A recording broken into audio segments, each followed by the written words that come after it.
in the dense swamplands of South Carolina, where Spanish moss hangs like funeral shrouds and the air itself seems to whisper of forgotten sins, lies the crumbling remains of what locals once called the Angel's Rest Chapel.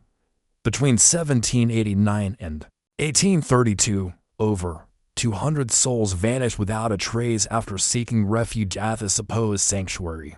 Church records discovered in 1923 and immediately sealed by authorities revealed meticulous documentation of systematic murder disguised as divine mercy. The Whitworth family, pillars of their community and operators of the mysterious Order of Fallen Angels, had turned their plantation chapel into the most profitable killing ground in the Antebellum South.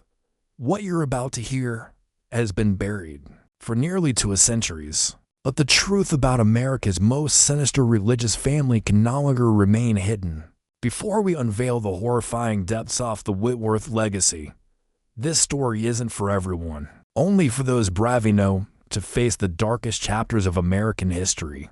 If you're ready to join our community of true mystery seekers, hit that subscribe button and let us know in the comments what state you're listening from. We need to know how far these dark secrets are traveling. Now, let's step back into the shadows of 1789 South Carolina, where salvation came with a price no soul should ever pay. But understanding how such calculated evil could flourish requires us to examine the world that created the Whitworth dynasty. The year was 1789, and the newly formed United States was still bleeding from the wounds of revolution.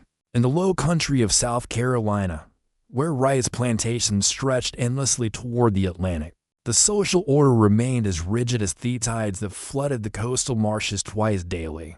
It was here, 30 miles inland from Charleston, that the Whitworth family had carved out their empire of deception. Gabriel Whitworth was 43 years old when he purchased the 1,000-acre tract he would name Seraphim's Grace. Standing 6 feet tall with prematurely silver hair and eyes the color of winterus, Gabriel possessed the kind of commanding presence that made lesser men step aside. When he entered a room, his voice, cultured and resonant, could fill a chapel or reduce a grown man to trembling silence with equal ease. Born into Virginia's declining planter aristocracy, Gabriel had watched his family's tobacco fortune crumble during the Revolutionary War. But where others saw ruin, Gabriel saw opportunity. His wife, Constance Whitworth Napton, came from old Charleston money, her family's wealth built on the slave trade and rice cultivation.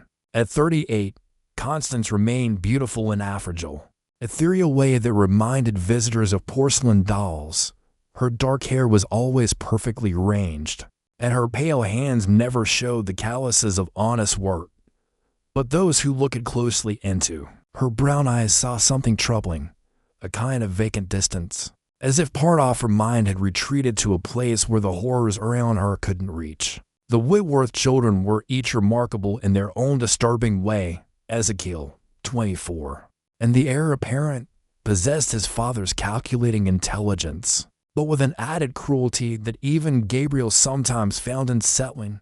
Tall and lean like his father, Ezekiel's smile never quite reached his dark eyes. He had studied briefly at the College of Charleston before his father recalled him to manage the family's more delicate operations. Miriam, 22, was perhaps the most dangerous of all the Whitworth offspring. Where her brothers used force and intimidation, Miriam employed charm and manipulation. She could make a desperate runaway feel completely safe while leading them directly to their death. Her beauty was conventional, golden hair, blue eyes, a sweet smile.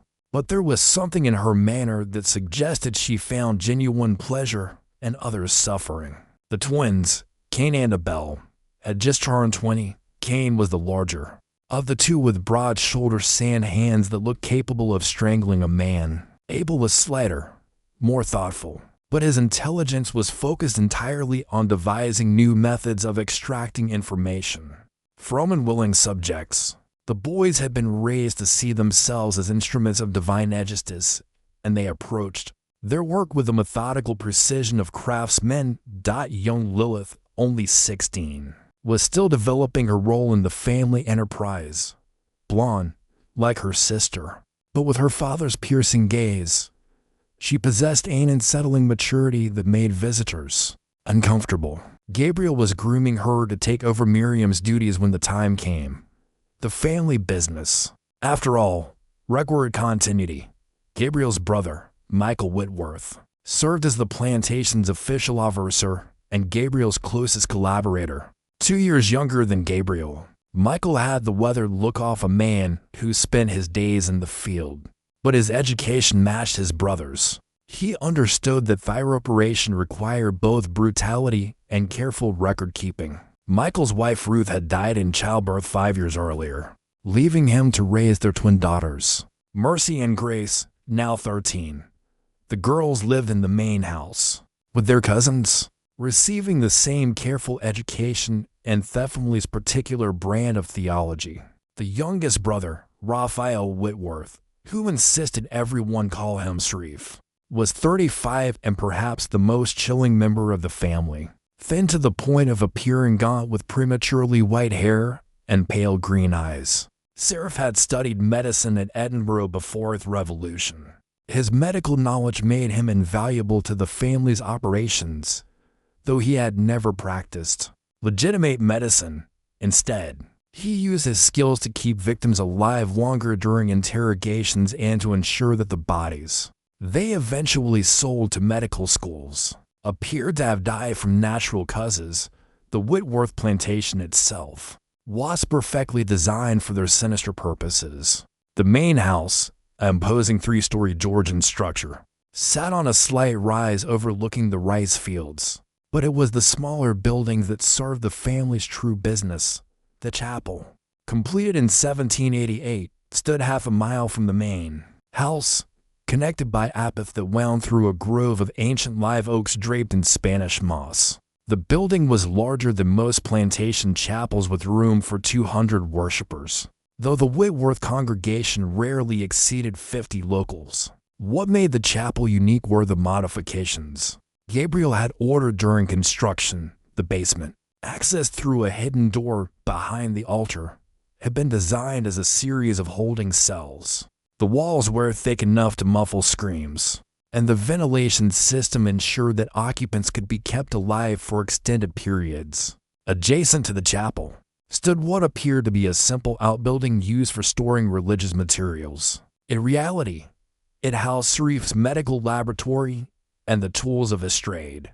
The family had established their Order of Fallen Angels in 1789, presenting it to the local community as a Methodist revival movement focused on bringing salvation to the most desperate souls. They held regular services inviting neighboring planters and their families to witness Gabriel's passionate sermons about redemption through suffering.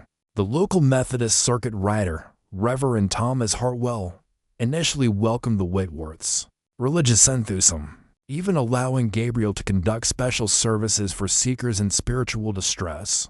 But the order's true purpose was far more sinister.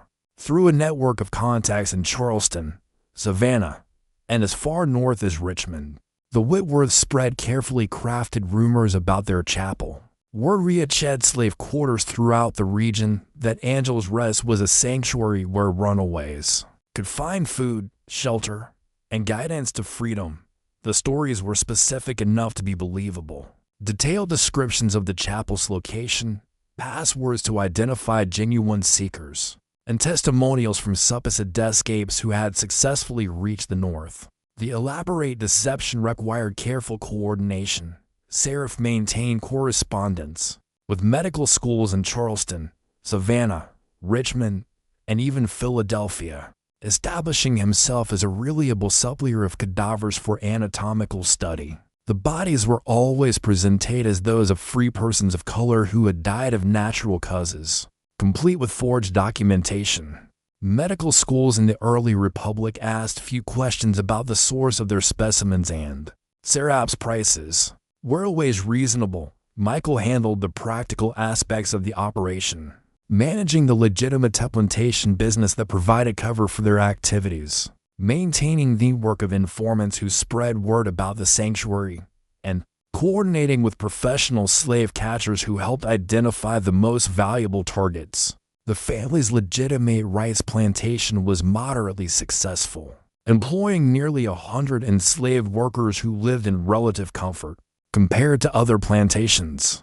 This benevolent reputation was carefully cultivated, with Gabriel allowing his workers better food, housing, and even limited movement around the plantation. The most diabolical aspect of the Whitworth operation was how they used genuine religious faith as a weapon. Gabriel's sermons were powerful and moving, filled with biblical references and theological sophistication that impressed even educated listeners. He truly believed that he was doing God's work, convinced that the souls he sent to their deaths were predestined for damnation anyway. This theological freedom allowed the entire family to participate in mass murder while maintaining their sense of moral superiority. Local authorities knew something unusual was happening at Seraphim's Grace, but the Whitworths had been careful to establish themselves as pillars of the community. Gabriel served on the county commission, contributed generously to local churches, and hosted elaborate social gatherings that cemented his family's place in planter society. When occasional questions arose about missing slaves or strangers seen in the area, the Whitworths expressed appropriate concern and offered to help with searches. The autumn of 1791 brought unusual activity to Seraphim's Grace. A series of devastating storms had damaged crops throughout the lowcountry, creating economic hardship that drove more enslaved people to attempt escape. For the Whitworths, this represented unprecedented opportunity. In a single month, 43 desperate souls served at Angels Rest Chapel seeking sanctuary. It was during this period that the family's methods became most refined. Ezekiel had developed a system for categorizing new arrivals based on their potential value. Young, healthy males were kept alive longest, as their information about plantation defenses and escape routes proved most valuable to professional slave catchers. Women with children were questioned about other families planning to escape, their desperation making them particularly forthcoming. Older escapes, who typically knew less useful information, were dispatched quickly to minimize resources spent on their maintenance. The process always began the same way. New arrivals were greeted by Miriam, whose gentle manner and obvious education made her seem like an angel of mercy. She would provide food, clean clothing, and a safe place to rest while explaining that the family needed to verify their stories before helping them continue north. This waiting period, she explained, was necessary to protect both the escapees and the Underground Railroad network. During these first days, the Whitworths gathered intelligence through seemingly casual conversation. Miriam excelled at drawing out information about families left behind, planned meeting points, and contacts in the north. Gabriel would visit the chapel daily, conducting prayer services that gradually revealed more about each person's background and connections. The twins, Cain and Abel, posed as runaway slaves from other plantations, sharing fabricated stories of successful escapes to build trust and encourage more detailed confessions. Once the family had extracted all useful information, the victims were moved to the chapel's basement. Sharif's medical training proved invaluable here, as he could keep subjects conscious and responsive far longer than crude torture methods would allow. The basement contained 5 individual cells, each equipped with shackles and designed to prevent any possibility of escape. Soundproofing was so effective that the chapel's regular congregation, meeting directly above, never heard the suffering below. The interrogation process typically lasted 3 to 5 days. Sharif used his knowledge of human anatomy to inflict maximum pain while avoiding permanent damage that might affect the eventual sale of the body. He had developed a detailed understanding of pressure points, nerve pathways, and psychological techniques that broke resistance without leaving obvious marks. Abel assisted with these sessions, taking careful notes about information revealed and cross-referencing details with previous victims' testimonies. What made the Whitworth operation particularly effective was their systematic approach to record keeping. Gabriel maintained detailed ledgers documenting every aspect of their business. Each victim was assigned a number and had a complete file including physical description, background information, intelligence gathered, and ultimate disposition.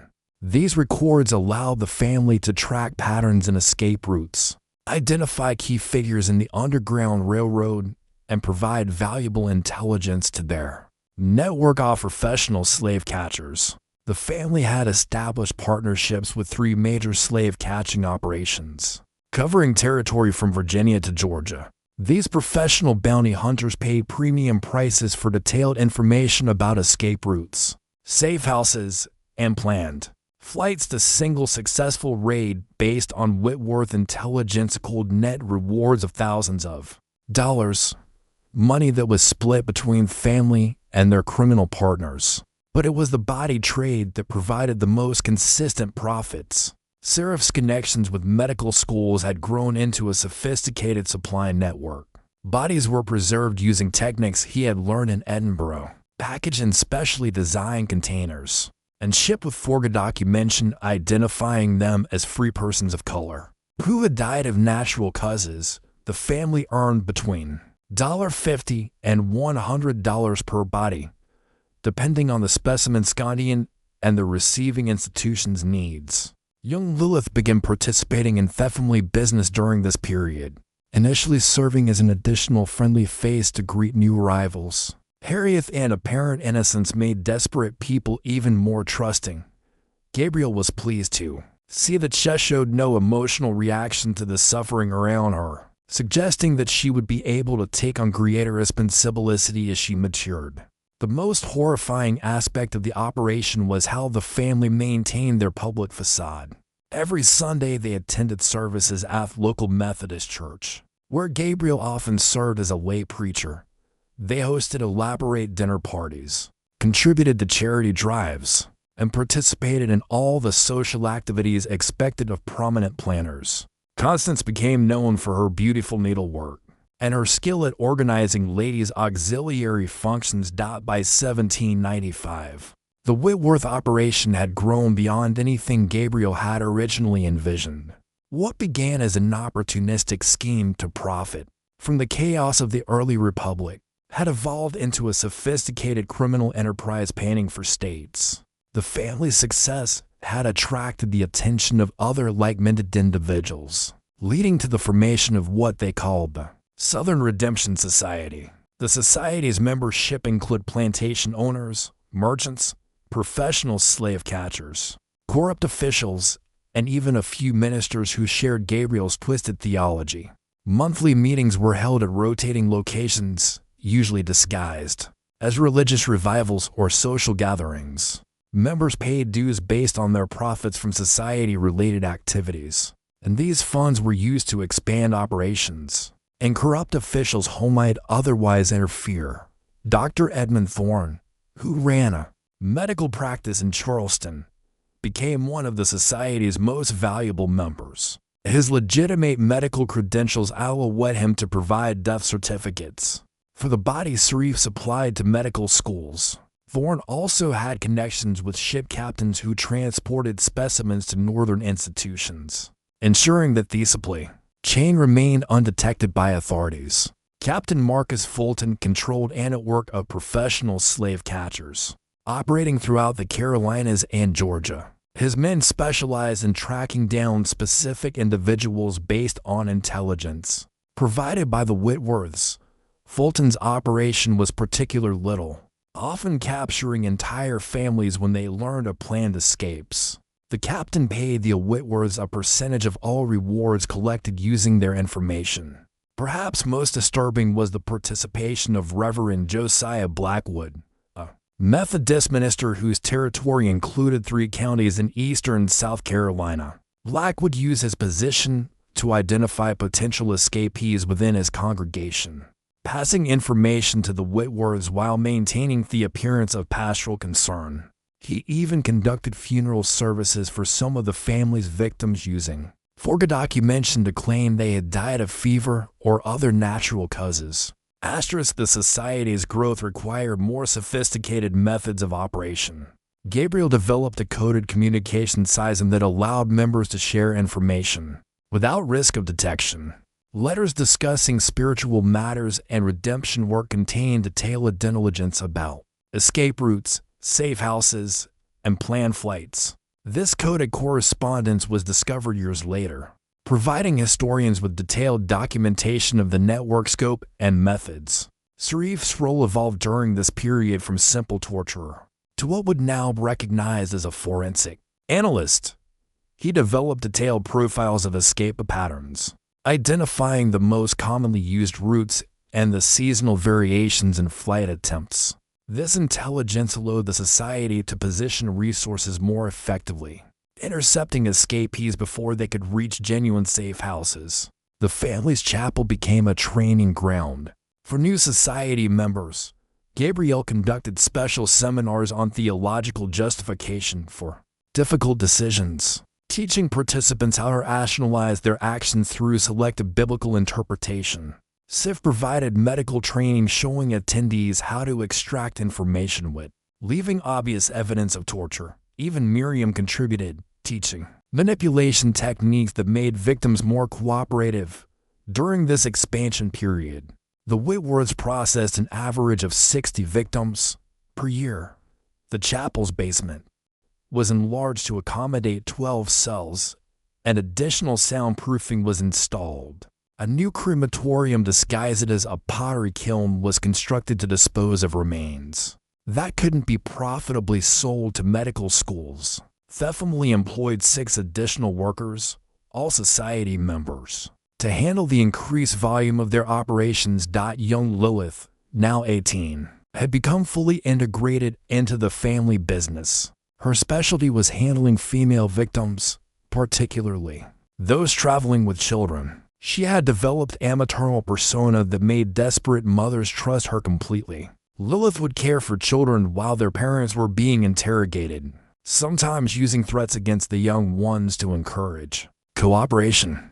Her complete lack of empathy combined with her nurturing appearance made her perhaps the most effective member of the family.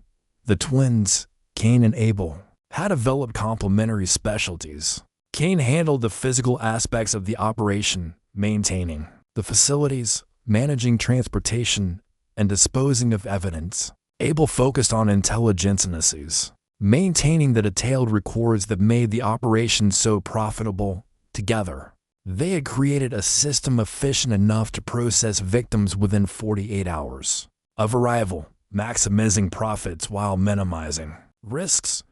But the society's success was drawing unwanted attention. Abolitionists in the North had begun noticing patterns in the disappearances of escaped slaves. Several newspaper articles mentioned the unusual number of runaways who seemed to vanish completely after leaving plantations in the South Carolina lowcountry. Underground Railroad conductors reported losing contact with escapees who had been directed to safe houses in the region. The winter of 1798 brought an unexpected visitor to the South Carolina lowcountry. Jeremiah Morrison, a Quaker merchant from Philadelphia, arrived in Charleston under the pretense of establishing trade relationships with local rice planters. In reality, Morrison was conducting a covert investigation for the Pennsylvania Abolition Society, trying to determine why so many escaped slaves who had successfully reached the Mason-Dixon line reported losing friends and family members. Somewhere in South Carolina, Morrison was a careful man, 45 years old, with the weathered appearance of someone who had spent years in dangerous places. His Quaker faith had driven him to risk his life multiple times, helping escapees reach freedom, and he had developed an intuitive sense for detecting deception.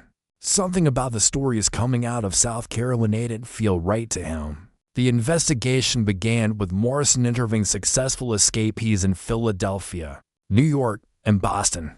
Pattern after pattern emerged from their testimonies. Many had been told about a sanctuary called Angel's Rest where they could find food and guidance. Some had actually visited the chapel, but left quickly, reporting that something felt wrong about the place. Others had sent friends or family members there only to never hear from them again. Morrison spent weeks documenting these accounts, cross-referencing locations, dates, and descriptions. The pattern was clear. People were disappearing at a specific location in the South Carolina lowcountry. But proving what was happening required someone to infiltrate the operation, and Morrison knew that his skin color made him unsuitable for such a mission. The solution came from an unexpected source: Samuel Washington, a free black man from Baltimore who had been educated in Pennsylvania, volunteered to pose as an escaped slave seeking passage north. Washington was light-skinned enough to potentially pass for mixed race, which might explain his education and refined manner. More importantly, he was utterly fearless, having already conducted similar investigations in Virginia and Maryland. Washington arrived in Charleston in March 1799, carrying forged documents identifying him as the property of a fictional Virginia planter. He spent several weeks working as a day laborer, quietly gathering information about local Underground Railroad contacts. It didn't take long for him to hear whispers about the Sanctuary of Tangel's Rest Chapel. The approach was gradual and careful. Washington made contact with other people seeking to escape, allowing word of his situation to spread nationally through the underground network. Within a month, he was approached by a contact who provided directions to Whitworth Plantation and the passwords needed to identify himself as a legitimate seeker. Morrison, meanwhile, had established himself in Charleston's business community, using his legitimate merchant credentials to gain access to shipping records, medical college correspondence, and other documents that might reveal the scope of whatever criminal enterprise was operating in the region. His quicker connections in Philadelphia had provided him with names of medical professors who might be receiving suspicious specimens. What Morrison discovered shocked even his experienced mind. Shipping records showed regular deliveries from South Carolina to medical schools throughout the Mid-Atlantic region. The volume was far too high to represent normal mortality among the region's free black population. Death certificates prove a deadbeat local physicians showed suspicious patterns. Too many deaths from fever and natural causes among people described as transient free blacks. Washington's mission began on a humid April evening when he approached Angel's Rest Chapel. Following the instructions he had received, the building appeared exactly as described, larger than most plantation chapels, with Gothic windows that seemed oddly floating in the fading light. Spanish moss hung from the surrounding oaks like funeral shrouds, and the air was thick with the smell of stagnant water from nearby rice fields. Miriam Whitworth greeted him at the chapel door, her smile warm and welcoming. She was exactly as beautiful as the stories had suggested, with golden hair and eyes that seemed to radiate compassion. Washington felt an immediate sense of danger. Something about her perfect performance struck him as rehearsed, as if she had done this many times before. "You must be so tired, poor soul," Miriam said, leading him inside the chapel. "Come, let me get you some food and a safe place to rest. Tomorrow, we'll discuss your journey north." The chapel's interior was more elaborate than Washington had expected. The stained glass windows depicted scenes of divine judgment that seemed unusually violent for a Methodist sanctuary. The altar was carved from dark wood, and behind it hung a painting of the Archangel Michael casting demons into hell. Everything about the space felt theatrical, as if designed to inspire fear rather than comfort. Washington was provided with simple food and clean clothes, then shown to a small room adjacent to the chapel where he could spend the night.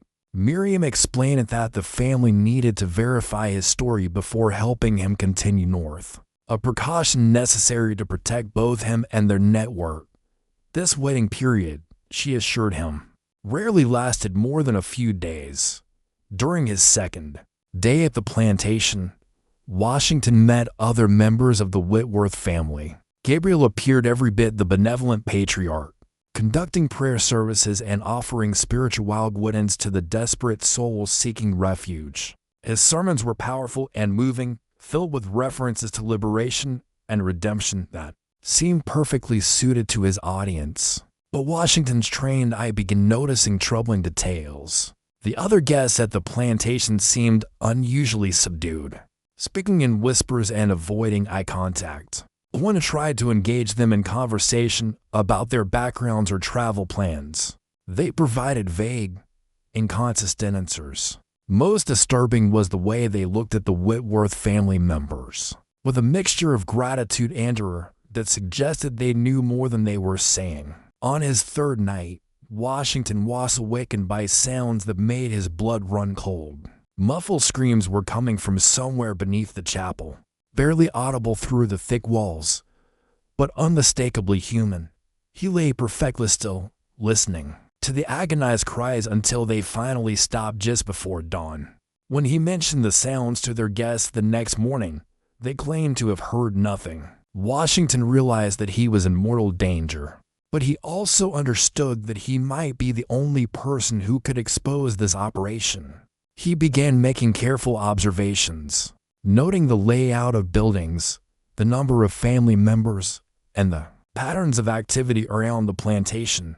Most importantly, he started looking for evidence of what was happening to the people who arrived at Angel's Rest, but never left. The breakthrough came when Washington observed Seraph Whitworth loading a wagon with what appeared to be wooden crates. The crates were the right size and shape to contain human bodies, and they were being loaded with the careful attention typically reserved for valuable cargo. Washington followed the wagon from a distance, watching as it traveled to a landing on the Ashley River, where a small steamboat was waiting. But Washington had been observed as well. Abel Whitworth had noticed his curious behavior and reported it to his father. Gabriel decided that their guest was becoming too inquisitive and ordered his transfer to the chapel basement. Washington's investigation was about to become a personal fight for survival. Washington's descent into the chapel basement revealed the true scope of the Whitworth family's evil. The underground facility was far more sophisticated than he had imagined, with 12 individual cells, a medical laboratory, and what appeared to be a crematorium. The smell of death hung in the air like a physical presence, and the walls bore stains that no amount of cleaning could remove. He was placed in a cell that showed evidence of previous occupants. Scratches in the stone walls were desperate. Fingernails had tried to claw through solid rock and darker stains. That Washington didn't want to identify if the cell was barely large enough for him to lie down with no furniture except a bucket for waste, and a small opening near the ceiling that provided minimal ventilation.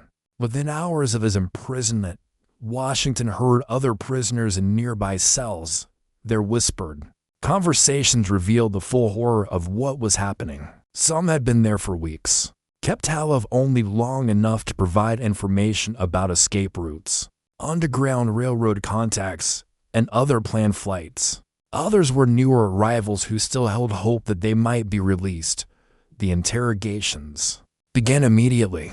Seraph Whitworth proved to be a methodical torturer, using his medical knowledge to inflict maximum pain while avoiding permanent damage that might affect the eventual sale of the body. He worked with surgical precision, asking detailed questions about underground railroad operations while applying carefully calculated physical pressure.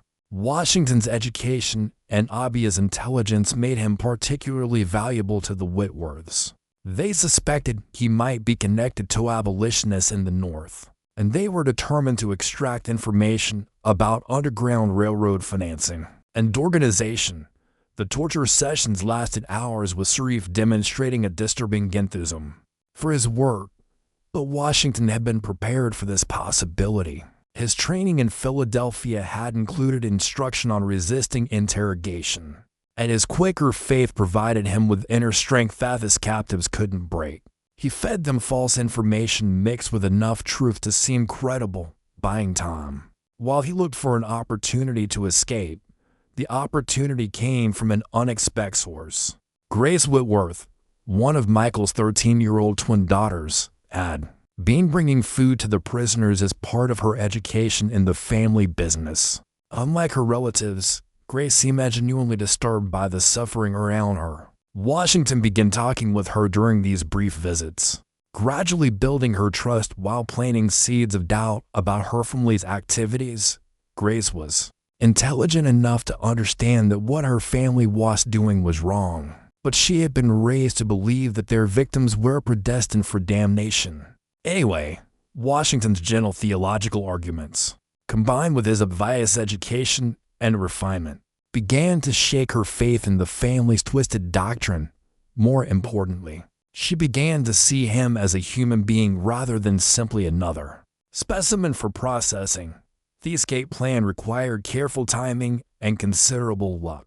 Grace agreed to leave Washington's cell unlocked during her next food delivery, giving him access to the laboratory where Seraph kept his surgical instruments, armed with a scalpel. Washington would have to make his way through the plantation at night, avoiding the family and their workers while reaching the Ashley River, where he could steal a boat. But the plan went wrong almost immediately. Grace's unusual behavior had been noticed by her sister Mercy, who reported the suspicious activity to their father, Michael. When Washington tried to leave his cell, he found Abel Whitworth waiting for him with a pistol and a vicious smile. "Did you really think we wouldn't notice?" Abel asked, gesturing for Washington to return to his cell. Poor little Grace thought. She was saving your soul. Instead, she's just ensured that your death will be much more unpleasant than we originally planned. Washington was returned to his cell, but the failed escape attempt had revealed something important. There were cracks in the family's unity. Grace's willingness to help him suggested that other family members might be having doubts about their activities. More importantly, the incident had forced the Whitworths to accelerate their timeline for his disposal. That night, Washington heard voices in the laboratory, Gabriel and Seraph discussing the best way to handle their problematic prisoner. Gabriel wanted to extract as much information as possible before killing him, but Seraph was concerned that Washington's obvious intelligence and education made him too dangerous to keep alive much longer. They decided to conduct one final interrogation session using methods that would likely prove fatal, but Washington had one more card to play. During his weeks of captivity, he had been making careful mental notes about everything he observed: the layout of the facility, the names and faces of family members, the details of their operation. More importantly, he had been memorizing the information provided by other prisoners, building a comprehensive picture of the underground relic network that the Whitworths were systematically destroying. When Seraph arrived for the final interrogation, Washington offered to provide detailed information about abolitionist financing, an organization in exchange for a quick death rather than prolonged torture. The offer was compelling enough to make Seraph pause and consider. He knew Thatsic intelligence would be enormously valuable to their Southern Redemption Society partners. What Seraph didn't realize was that Washington was buying time for a rescue attempt. Jeremiah Morrison, growing concerned about his partner's extended absence, had begun making discreet inquiries about Anglesrest Chapel. His investigation had attracted the attention of other abolitionists in Charleston, including several free black workers who had heard rumors about the plantation's activities. The rescue came at dawn on a humid June morning when fog from the Ashley River provided perfect cover for Morrison's small team of volunteers. They had spent weeks planning the assault, studying the plantation's layout, and identifying the most likely location for Washington's imprisonment. The team included Morrison, two other Quakers from Philadelphia, and for free black men from Charleston, who had volunteered for the dangerous mission. The attack began with a diversionary fire set in one of the plantation's rice processing buildings. While the Whitworth family and their workers rushed to contain the blaze, Morrison's team infiltrated the chapel and discovered the entrance to the basement facility. What they found there exceeded their worst fears. 11 prisoners were still alive in the underground cells, including Washington, who was barely conscious after his final interrogation session.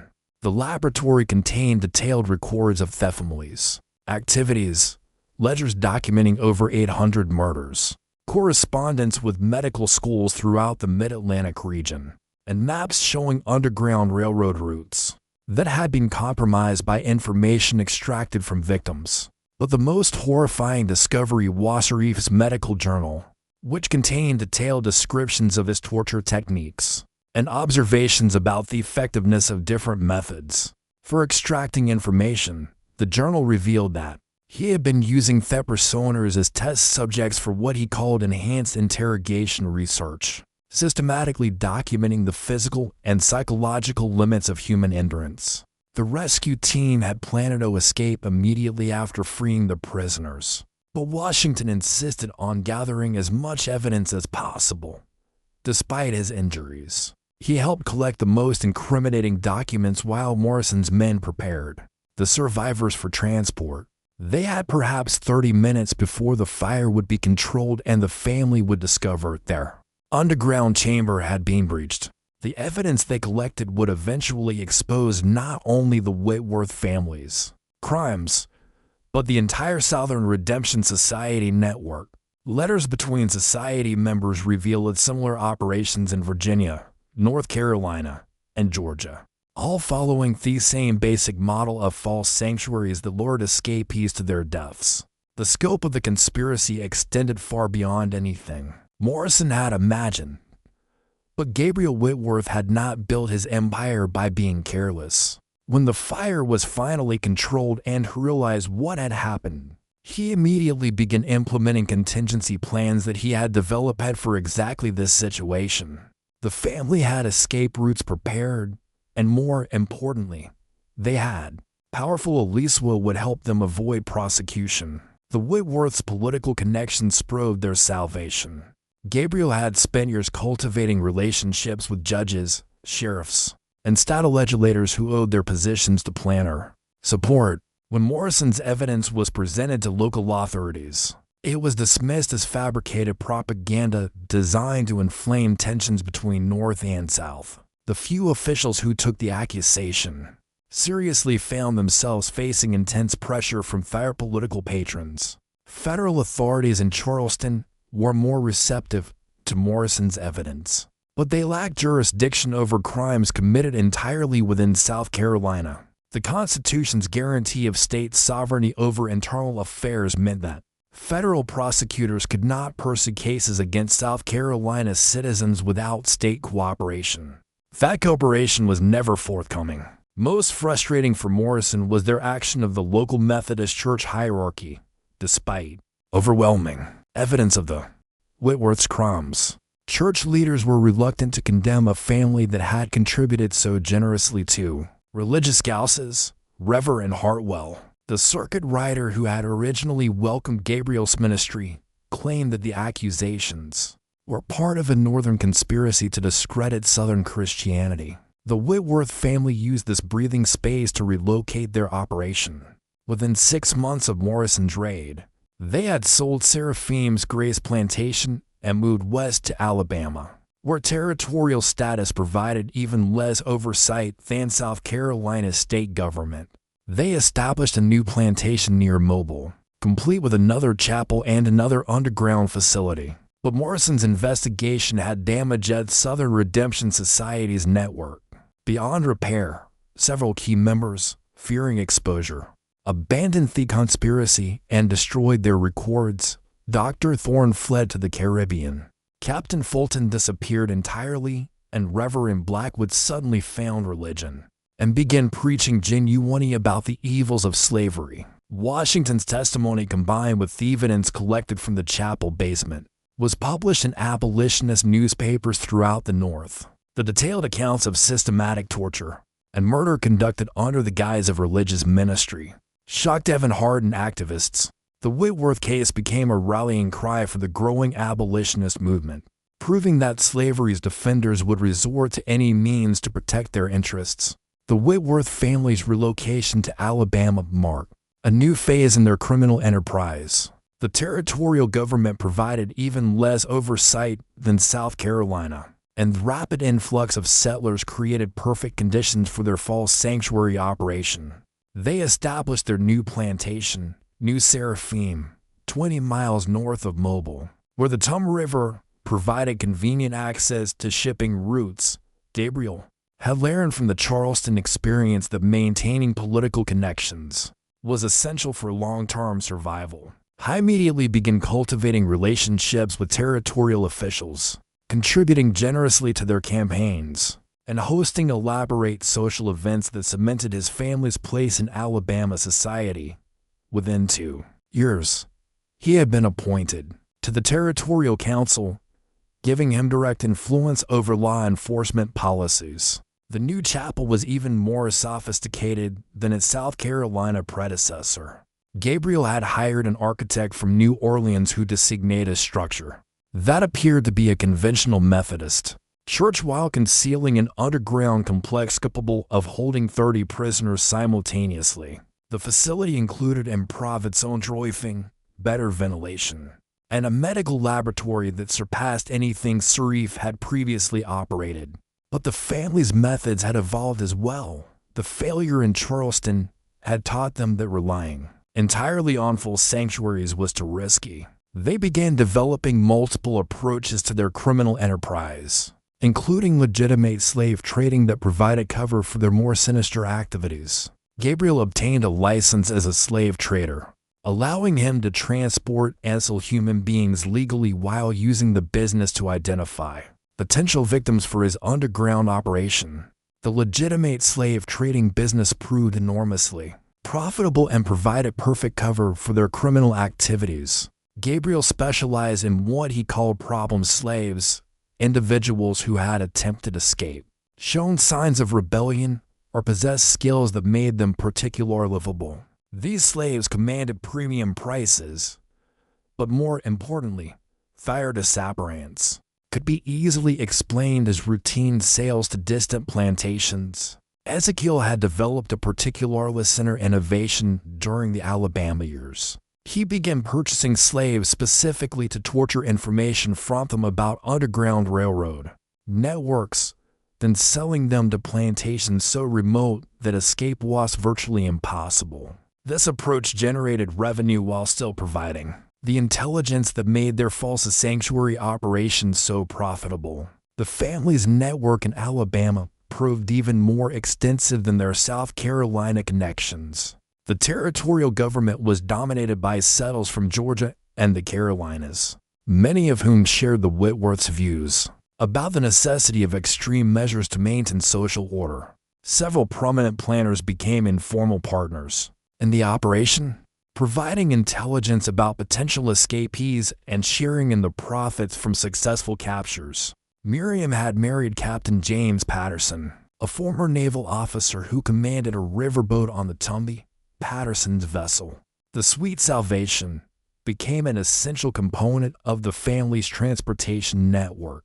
Bodies destined for medical schools were shipped north via riverboat, while living captives were transported to remote locations where they could be held indefinitely.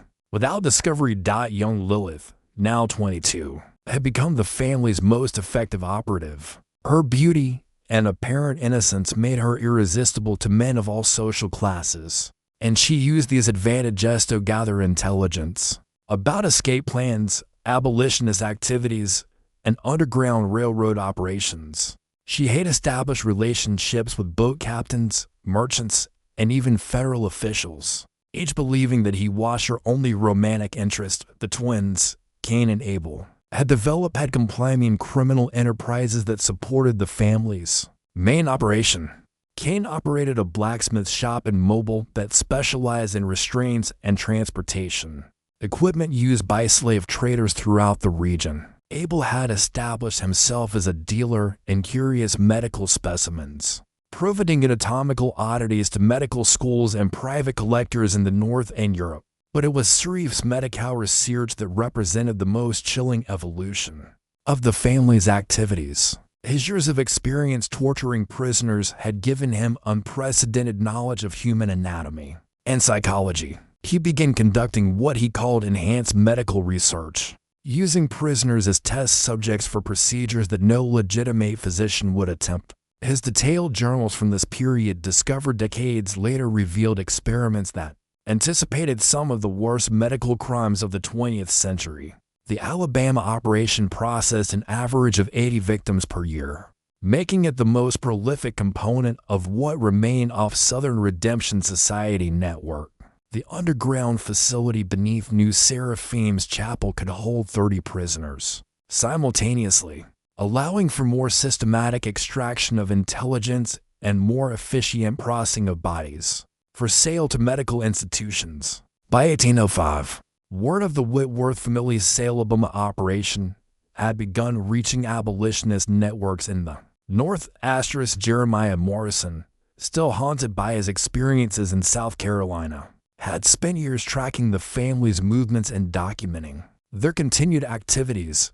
His detailed reports to the Pennsylvania Abolition Society painted a picture of systematic murder that exceeded anything previously documented in American criminal history. Morrison's investigation had attracted the attention of federal authorities in Washington, where Secretary of State James Madison was growing concerned about reports of criminal enterprises that threatened to destabilize or relationship between northern and southern states. The Whitworth case had become a symbol of the extremes to which slavery's defenders would go, and its exposure was generating political pressure that Madison found increasing difficult to ignore. But investigating crimes committed in territorial Alabama proved even more challenging than pursuing the family in South Carolina. The territorial government was dominated by Southern interests, and federal authority was limited to specific constitutional violations. Unless Morrison could prove that the Whitworths were interfering with interstate commerce or violating federal treaties, local authorities could continue ignoring the evidence against them. The breakthrough came from an unexpected source. Samuel Washington, still recovering from his traumatic imprisonment in the Charleston facility, had spent years developing a network of informants within the slave trading community. His contacts included boat captains, warehouse workers, and even some plantation overseers who had grown disgusted with the extreme brutality they witnessed. This network provided detailed intelligence about the Whitworth family's Alabama operations. Washington learned that the family was planning a major expansion of their activities. Gabriel had negotiated agreements with medical schools in New Orleans, Richmond, and even Boston to provide a steady supply of anatomical specimens. The volume of bodies required for these contracts would necessitate killing nearly 200 people per year, making the Alabama operation the largest murder for-profit enterprise in American history. More importantly, Washington's informants revealed that the family was planning to recruit additional partners throughout the Deep South. Gabriel had been conducting secret meetings with planters in Mississippi, Louisiana, and Tennessee, spreading his model of false sanctuaries combined with legitimate slave trading.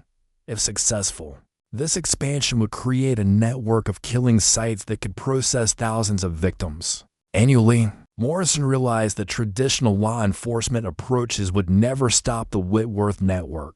Local authorities were either corrupted, intimidated, or genuinely sympathetic to the family's activities. Federal intervention remained unlikely, unless the crimes could be framed as threats to national security. The only realistic option was direct action by abolitionist networks despite the enormous legal and physical risks involved. The plan that emerged from Morrison's discussions with other abolitionists was both audacious and dangerous. A team of volunteers would infiltrate the Alabama operation, gathering evidence while simultaneously conducting rescue operations. The information collected would be used to expose not only the Whitworth family, but their entire network of partners and customers. Most importantly, the operation would be timed to coincide with a major gathering of Southern Redemption Society members, allowing for the capture of multiple criminal leaders simultaneously. Washington insisted on leading the infiltration team, despite Morrison's concerns about his psychological readiness for such a mission. The torture he had endured in Charleston had left permanent scars, both physical and mental, but it had also given him unique insights into the family's methods and psychology. No one else possessed this combination of experience, intelligence, and desperate motivation to stop their activities. The team assembled for the Alabama mission included 12 volunteers from abolitionist organizations. Throughout the North, several were Quakers like Morrison, motivated by religious convictions about human equality. Others were free black men who understood that their own freedom depended on destroying the networks that made escape impossible for their enslaved brothers and sisters. All were prepared to die, rather than allow the Whitworth operation to continue. The infiltration of the Alabama operation began in the autumn of 1807 when Washington and 3 other team members arrived in Mobile posing as slave traders from Georgia.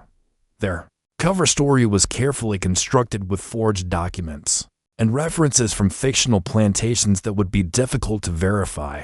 Washington's light skin and education allowed him to pose as a mixed-race freeman, working as an agent for white traders, while his companions played the roles of typical Southern businessmen seeking profitable investments. The team spent weeks establishing their credentials within Mobile slave trading community. They attended auctions, visited plantations, and gradually built relationships with the merchants and traders who formed the backbone of their general economy. Their ultimate goal was to arrange a meeting with Gabriel Whitworth, whose reputation as a specialist in difficult cases had spread throughout the territory. Morrison, meanwhile, had established himself in New Orleans, where he used his legitimate merchant credentials to investigate the medical schools that were receiving specimens from Alabama. His discoveries were even more horrifying than expected. Not only were the schools receiving far more bodies than could be explained by natural mortality, but some professors were specifically requesting specimens that showed evidence of particular types of trauma. The academic medical community was not merely ignoring the source of their specimens. They were actively encouraging the torture that preceded death. The meeting with Gabriel finally occurred in December 1807, when Washington's team was invited to New Seraphim Plantation to discuss potential business arrangements. Gabriel appeared to be thriving in Alabama, having gained weight and developed the kind of confident bearing that came from years of successful criminality. His family had grown as well. Miriam was pregnant with her second child. Ezekiel had married a local planter's daughter, and even young Lilith was engaged to a territorial judge's son. The plantation itself was far more impressive than Seraphim's Grace had been. The main house was a massive Georgian structure with elaborate gardens and outbuildings that rivaled the finest estates in Virginia or South Carolina. The chapel, while maintaining the appearance of a simple religious structure, was larger and more elaborate than its predecessor. Everything about the property spoke of tremendous wealth, derived from criminal activities. Gabriel's initial conversation with Washington's team focused on legitimate slave trading opportunities. He described his methods for identifying and acquiring problem slaves, who could be purchased at below market prices due to their behavioral issues. His approach involved buying these individuals using various techniques to break their resistance, then reselling them at significant profits to plantations that specialized in managing difficult workers. But as the conversation progressed, Gabriel began revealing more sensitive aspects of his operation. He mentioned his connections with medical schools that paid premium prices for fresh anatomical specimens. He described his information network that allowed him to identify potential escapees before they could reach Underground Railroad contacts. Most tellingly, he spoke about his theological research into the spiritual condition of people predestined for damnation. Washington recognized the same twisted religious justification that had characterized Gabriel's South Carolina operation. The man genuinely believed that he was doing God's work by hastening the deaths of souls that were destined for hell. Anyway, this theological framework allowed him to commit mass murder while maintaining his sense of moral superiority, and it provided the intellectual foundation for recruiting other Southern Christians into his criminal network. The tour of the plantation revealed the sophistication of the Alabama operation. The chapel's basement facility was far larger than its South Carolina predecessor, with individual cells designed for specific types of officers. Seraph's medical laboratory included equipment that would have been impressive in any legitimate medical school, along with detailed charts documenting the anatomical knowledge gained from his years of systematic torture. Asterisk, most disturbing was the family's casual attitude toward their crimes. They spoke about their victims as if discussing livestock, using clinical language to describe torture techniques and disposal methods. Lilith demonstrated the equipment used to restrain prisoners, explaining how different configurations were optimal for different types of interrogation. Even Constance, who had seemed mentally fragile in South Carolina, now participated actively in discussions about the business aspects of their operation. Washington's team was invited to remain at the plantation for several days, while Gabriel arranged for them to observe his methods firsthand.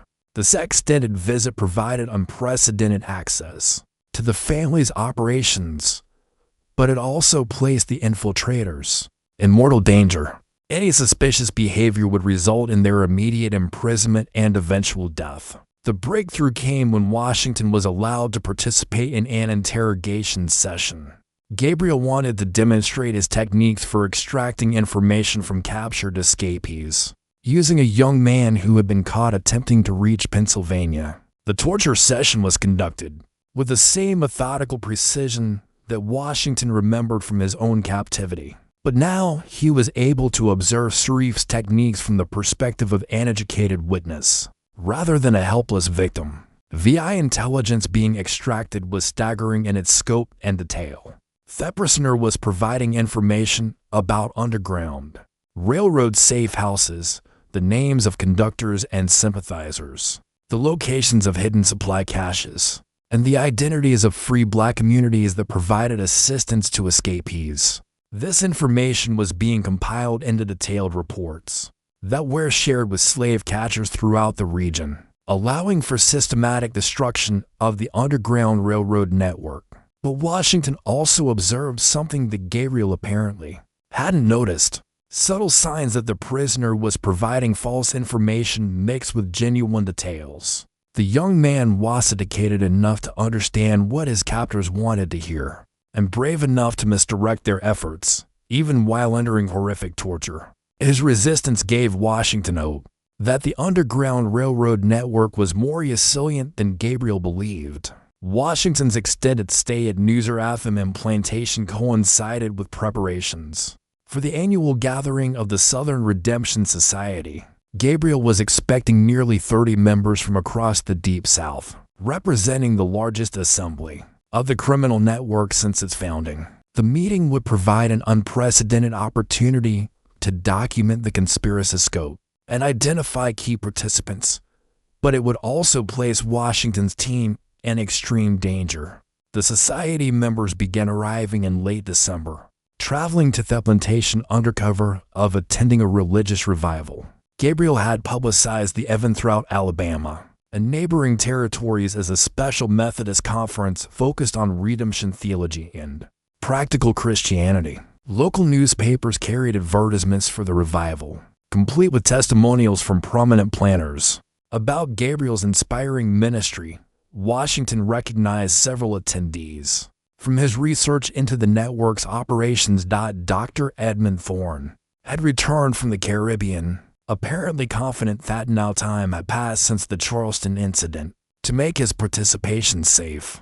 Captain Fulton, the slave catcher who had disappeared after Morrison's investigation, was also present, having established new operations in Mississippi. Most shocking was the presence of Reverend Blackwood, who had supposedly found genuine religion after the South Carolina exposure. The attendees represented the criminal elite of the Antebellum South. They included plantation owners who used their legitimate businesses to identify victims, merchants who provided transportation and financing, medical professionals who handled body disposal, and government officials who ensured that investigations were quashed or misdirected. Together, they controlled a network that extended from Virginia to Louisiana, processing hundreds of victims annually while maintaining facades of respectability. The society's formal sessions were held in the plantation's main house, with discussions disguised as theological seminars on predestination and divine justice. But the real business was conducted in smaller groups, where participants shared intelligence about Underground Railroad activities, coordinated responses to abolitionist investigations, and planned expansion into new territories. Washington's access to these conversations provided detailed documentation of criminal activities that exceeded anything previously gathered by law enforcement. Gabriel's opening address to the society revealed the scope of his ambitions. He spoke about expanding operations in Louisiana Territory, where territorial status would provide even less oversight than Alabama. He described plans for new fall sanctuaries in Mississippi and Tennessee, each designed to process larger numbers of victims more efficiently. Most chilling was his proposal for what he called industrial redemption, facilities capable of killing and processing dozens of people simultaneously. Serif's presentation on enhanced medical research demonstrated how far the family's criminal activities had evolved beyond simple murder for profit. He described experiments designed to test the limits of human endurance, procedures that provided anatomical knowledge unavailable through conventional means and techniques for preserving specimens that would maintain their research value during extended transportation. His work had attracted dentists from medical schools in Europe, creating international markets for his products. But the society was facing growing pressure from abolitionist investigations and federal attention. Several members reported increased scrutiny from northern authorities, while others described difficulty maintaining their operations due to improved Underground Railroad security measures. The network's success had made it a target for systematic counteraction, and several participants expressed concern about their long-term safety. Washington's most important discovery was the Society's plan for responding to increased pressure rather than reducing their activities. They intended to accelerate operations while developing new methods for avoiding detection. This included establishing legitimate businesses that could serve as fronts for their criminal enterprises, corrupting additional government officials to ensure protection and eliminating potential witnesses who might expose their activities. The elimination plan was particularly clean. Gabriel had compiled a list of abolitionists, escaped slaves, and other individuals who posed threats to the network's security. The Society in Indetto systematically murdered these people, using methods that would appear to be accidents, natural deaths, or random crimes. Washington's own name was on this list along with Morrison and several other investigators who had been tracking the network's activities. But Washington had one advantage that Gabriel couldn't have anticipated. Morrison's team was already in position around the plantation, preparing for a coordinated assault that would expose the entire conspiracy. The timing had been carefully planned to coincide with Society's gathering, when maximum numbers of criminals would be present and maximum evidence would be available for capture. The assault on New Seraphim Plantation began before dawn on January 15, 1808, when Morrison's team moved into position around the property's perimeter. The attack had been planned with military precision, taking advantage of detailed intelligence that Washington had provided about the plantation's layout, security measures, and the location of the underground prison facility. Federal marshals from New Orleans had agreed to participate, giving the operation legitimate law enforcement authority. The team included 24 men, Morrison and 7 other abolitionists, Samuel Washington and 3 other infiltrators, 8 federal marshals, and 6 soldiers from the New Orleans garrison. They were armed with the latest military equipment and carried detailed maps of the plantation buildings. Most importantly, they had warrants signed by territorial judges who had been convinced that the Whitworth operation threatened federal authority in Alabama. The assault began with simultaneous attacks on the main house and the chapel, designed to prevent the destruction of evidence while capturing as many Society members as possible. Morrison himself led the team that breached the chapel, where they discovered 17 prisoners in the underground facility. The condition of these captives provided horrifying testimony to the systematic torture that had been conducted in the basement chambers. Washington's role was to secure Gabriel's office in the main house, where the family's detailed records were stored. Despite his years of preparation for this moment, nothing could have prepared him for the scope of documentation that Gabriel had maintained.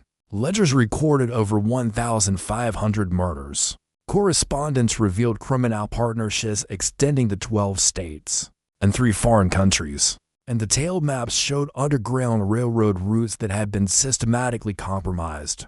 The most damning evidence was Gabriel's personal journal, which provided theological justification for each murder while describing the profits generated by the operation.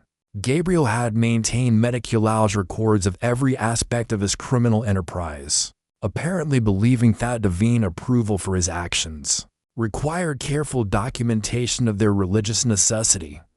The journal entries revealed a mind that had completely rationalized mass murder as an expression of Christian duty. Sif's medical laboratory yielded evidence of crimes that exceeded simple murder. His detailed research notes described experiments conducted on living subjects, procedures designed to test the limits of human endurance, and anatomical studies that violated every principle of medical ethics. The laboratory contained preserved specimens that would later provide definitive proof of systematic torture, along with correspondence with medical schools that had specifically requested such specimens. The capture of society members provided law enforcement with unprecedented access to the criminal network's leadership. Under interrogation, several partisans revealed additional operations in Mississippi, Louisiana, and Tennessee. Others provided names of government officials who had been corrupted by the network, along with details about the methods used to ensure their cooperation. The testimony revealed a conspiracy that had penetrated every level of Southern society. Gabriel himself proved surprisingly cooperative once confronted with the evidence against him. Rather than denying his crimes, he attempted to justify them through elaborate theological arguments about predestination and divine justice. He seemed genuinely convinced that his actions had been morally correct, and he expressed pride in the efficiency and profitability of his operations. His complete lack of remorse made him perhaps the most chilling criminal in American history to that point. But the legal proceedings that followed demonstrated the limitations of early 19th century justice. While federal authorities had clear evidence of multiple murders, the jurisdictional complexities of territorial law made prosecution difficult. Several key witnesses disappeared before they could testify, apparently killed by remaining network members. Others recanted their testimony after receiving death threats or bribes from Southern sympathizers. Most frustrating was the reaction of local Alabama authorities, who refused to cooperate with federal prosecutors.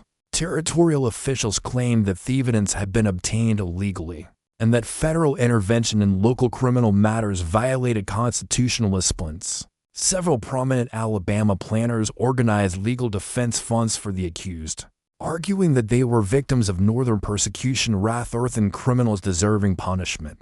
The legal proceedings against the Whitworth family and their Southern Redemption Society conspirators stretched on for 3 years, becoming a symbol of the growing tensions between North and South that would eventually lead to civil war. Gabriel Whitworth was ultimately convicted of murder and executed in 1811, but most of his family members and criminal partners escaped serious punishment.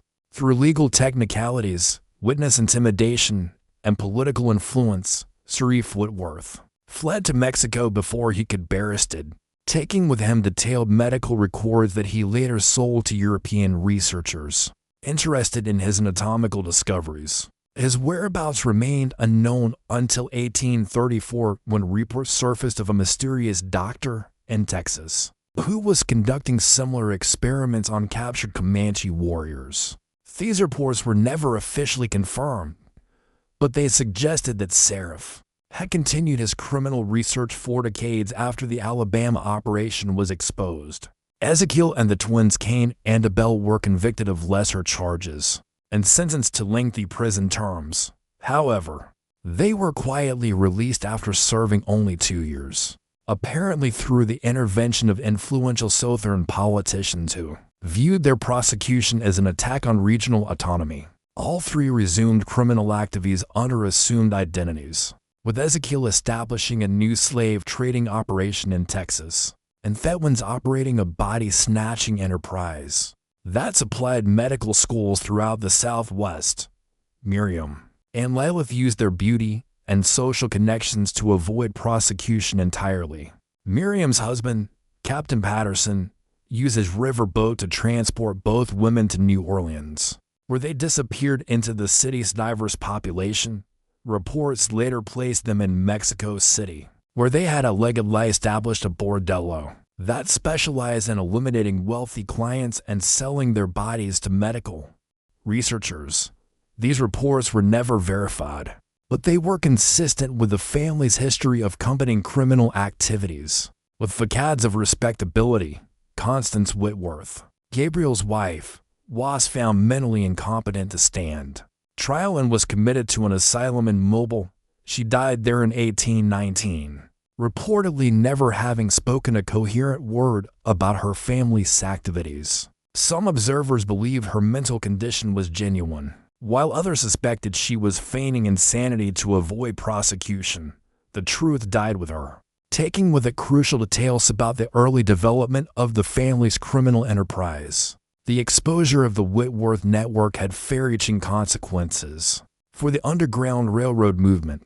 The detailed intelligence that Gabriel had gathered about escape routes, safe houses, and Underground Railroad personnel forced abolitionists to completely reorganize their operations.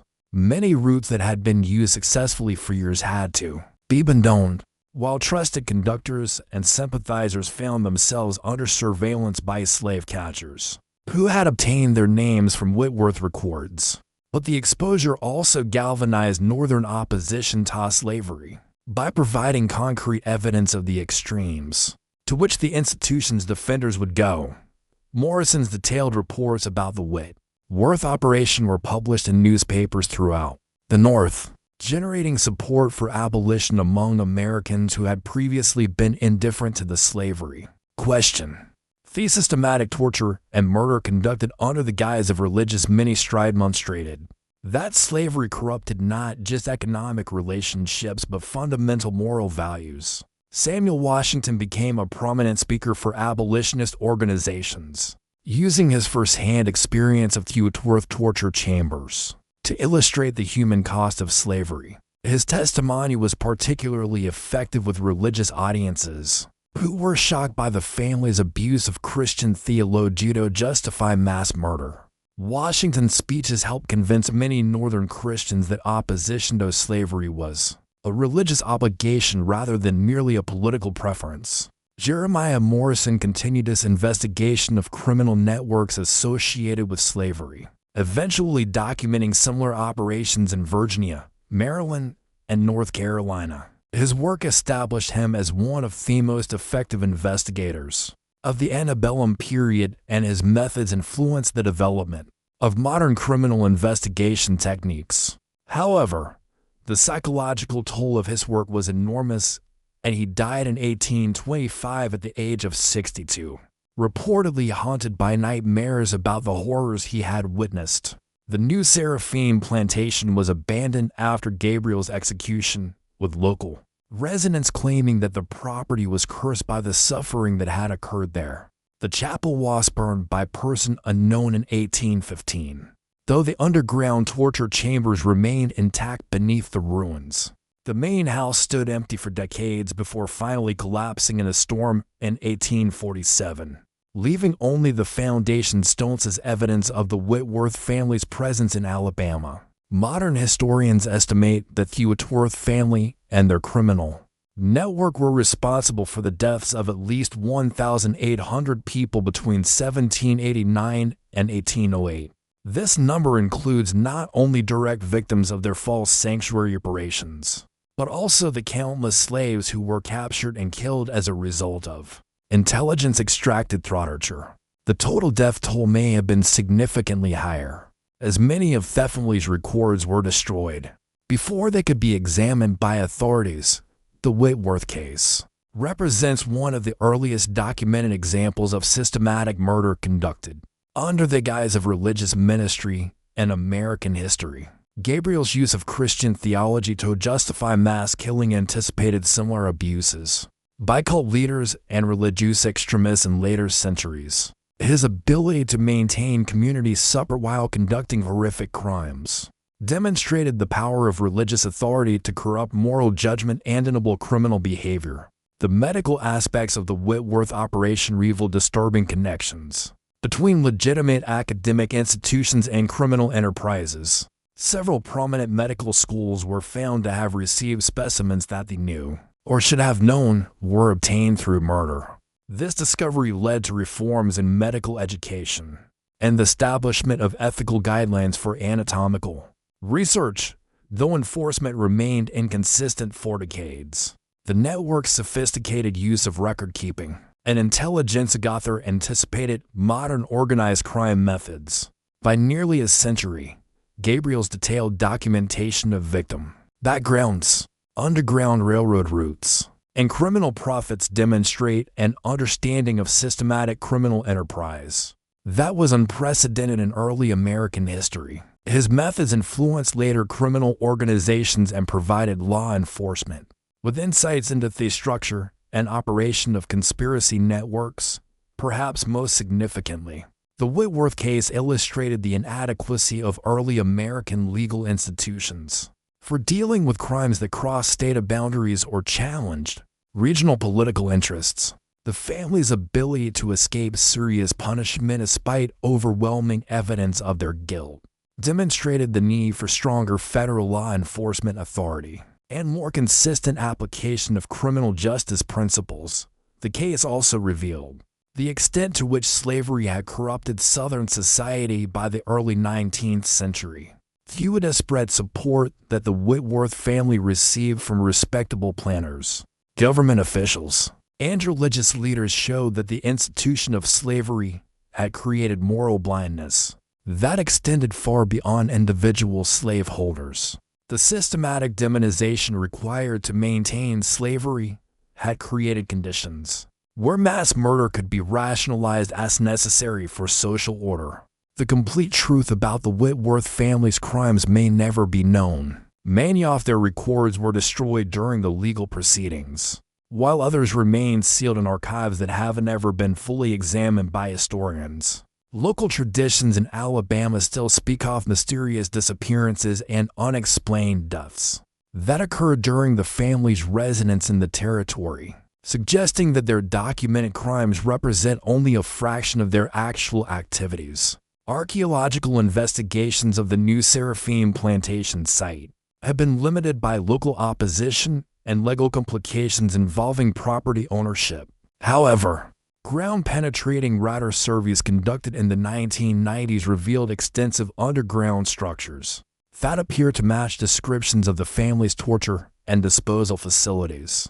These findings suggest that physical evidence of their crimes remains largely intact beneath decades of accumulated soil and vegetation. Recent research has also uncovered evidence of Whitworth family activities in Texas, Mexico, and possibly South America during the decades following their Alabama exposure. Ships' passenger lists, medical school records, and territorial government documents contain references to individuals using known Whitworth alias were involved in suspicious activities consistent with their established criminal methods. These discoveries suggest that the family's criminal enterprise may have continued operating under different identities long after the Alabama operation was exposed. The most disturbing possibility is that the Whitworth network represented only one example of similar criminal enterprises that operated throughout the Antebellum South. The systematic nature of their operations combined with the widespread support they received from respectable societies suggests that other families' organizations may have conducted comparable activities without ever being exposed. The historical record contains numerous references to mysterious disappearances, unexplained deaths, and suspicious religious movements that could indicate additional criminal networks What remains certain is that the Whitworth family story represents one of the darkest chapters in American religious history. Their systematic abuse of Christian theology to justify mass murder demonstrated how religious authority could be corrupted to serve criminal purposes. Their ability to maintain community support while conducting horrific crimes showed the extent to which slavery had poisoned American moral values by the early 19th century. The legacy of their crimes extends far beyond their immediate victims. The intelligence they gathered about underground railroad operations led to the capture and death of countless other escaped slaves whose names will never be known. Their corruption of medical education and research caused lasting damage to the integrity of American science. Most importantly, their success in avoiding punishment demonstrated to other criminals that systematic murder could be conducted with relative impunity if properly disguised and politically protected. Today, the site of the new Seraphim Plantation remains largely forgotten, known only to local historians and the occasional researcher interested in the darker aspects of American history. No monument marks the location where over 1,000 people died in systematic torture and murder. No plaque commemorates the courage of the abolitionists who risked their lives to expose these crimes. The silence surrounding these events serves as a reminder of how easily societies can forget their most shameful episodes. But the story of the Whitworth family serves as a permanent warning about the dangers of religious extremism, racial hatred, and the corruption of moral authority. Their crimes demonstrate how quickly civilized societies can descend into barbarism when fundamental human values are abandoned in service of economic interests or political power. Understanding their story is essential for recognizing similar threats in our own time and ensuring that such systematic evil never again masquerades as divine will. The question that haunts everyone who studies this case is not whether the Whitworth family's crimes actually occurred. The evidence is overwhelming and undeniable. The real question is how many other similar operations existed throughout the Antebellum period, how many victims died in similar circumstances, and whether the complete truth about this dark chapter in American history will ever be fully revealed. The shadows cast by the Whitworth legacy continue to obscure corners of our historical understanding, leaving us to wonder what other horrors remain hidden in the archives of America's past. In the end, the macabre history of the Whitworth family stands as testament to the human capacity for both ultimate evil and ultimate courage. While Gabriel and his family represent the depths of human depravity, the abolitionists who risked everything to expose their crimes embody the highest ideals of human dignity and moral courage. Their struggle reminds us that the price of civilization is constant vigilance against those who would use religious authority, political power, or social respectability to mask systematic cruelty. The chapel bells that once rang over the new Seraphim and Plantation have long since fallen silent, but the echoes of their victims' suffering continue to resonate through American history. Until we fully confront the truth about crimes like those committed by the Whitworth family, we cannot claim to have honestly reckoned with our nation's past or adequately prepared ourselves to recognize similar threats in our future.